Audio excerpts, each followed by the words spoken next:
Alright, taking apart the diamond drive from a 2007 Jaguar 1100. I'm sure it's the same on the turbos. I'm sure it's the same on anything 07 and up 1100. Anyways, this is what it looks like with it out.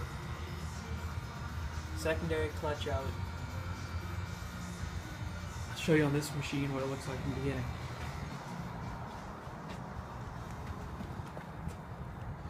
So, that's the start. First thing you want to do, take this off, it'll get in your way. Take this off as well. It's just a pressure fit there and you can pull it out up there. Now in the case, your tool case that comes with this thing, it should be in your trunk there. There's a special tool that goes onto here, these three things. You loosen it out, not all the way. You just loosen it a bit. Then inside here is a bolt you have to take out. You take off that bolt, you loosen this, tighten it, halfway or so, because it in a sense pulls it out with the springs. And you just work it like that. And once it comes off, you'll feel it, it's getting loose. Tighten it, pull it, tighten it, pull it, shimmy it, whatever. Take it off, you'll be able to get the belt off. So once that's off, you'll be left with it like this, except there will be a diamond drive in here. What I had to do to take this out, because it had reverse, I tried just taking the cover off to get into the diamond drive, but it has reverse. So you can't. You have to take all these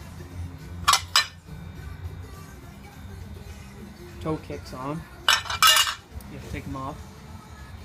What you got to do, you got your studs here. I think there's 1, 2, 3, 4, 5, 6, 7 of them. These are the bolts you have to take off before removing the case.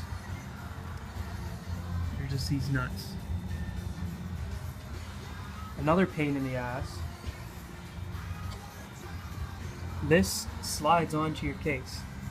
Before you start removing it, this slides onto it. And it's sandwiched between the two parts here.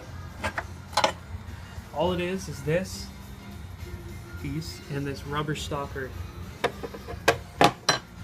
And they go between here. It's not attached to the engine in any way, it's just stopping it, keeping it in place kind of thing. So you have the bolts off on those studs. Take that piece off, take this piece off that's sandwiched between there and the rubber. Then move around to the other side here. Then what you're gonna want to do, you don't take anything off over here. Right in the middle of the brake, there's a big cylinder, I guess. Guess what you're gonna have to do? Put a bunch of attachments on, extenders, with a 16 mil. You're gonna put it all the way in there and start loosening this, but don't loosen it all the way. You just want to loosen it enough. You can feel it. Loosen it, loosen it, loosen it. And what you're doing is separating the bolt. I'll do it from this side. You're loosening the bolt where the diamond drive goes into there. That's what drives your track. The diamond drive, or your transmission, I guess, slips right in there. So you're loosening the bolt that tightens that in, that spline. As you loosen that, you have to start hitting it with a soft hammer. And then it will slowly start coming off the studs. So you can hit it. It's better with 2 people. I did it with 2 people. I had one guy hitting it and then I was just prying it from each corner kind of thing. Be careful because it's just a cast, but work your way. And then it started pinching in there for me, the spline, right? It's getting coming out, coming on an angle a little bit. So I had to loosen the track.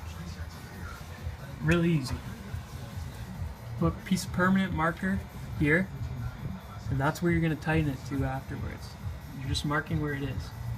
All you do is you back this off on both sides, super loose. It just brings that idler forward. So now there's no pressure on this spline. And then you, after you do that, you tap it some more, get it out, and that's it. It'll come right out. The whole reverse piece and all. The only thing you have to disconnect for reverse is these two plugs. There's this one and this one. And I'll show you where they go.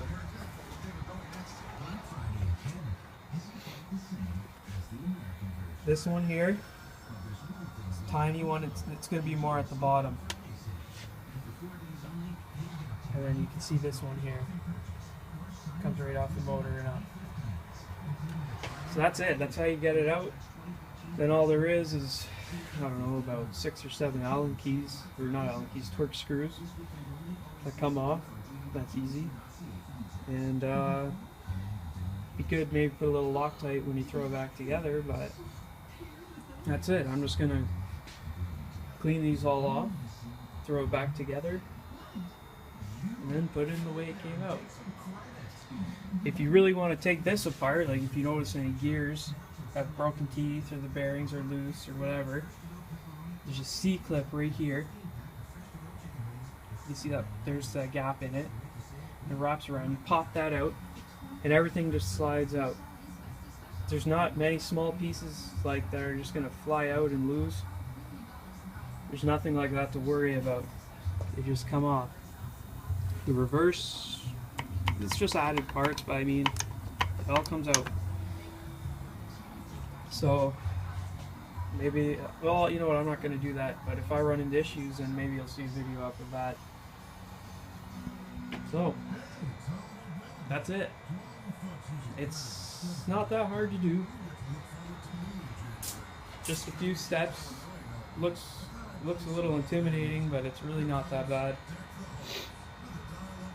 So yeah, that's it. Hope it helped.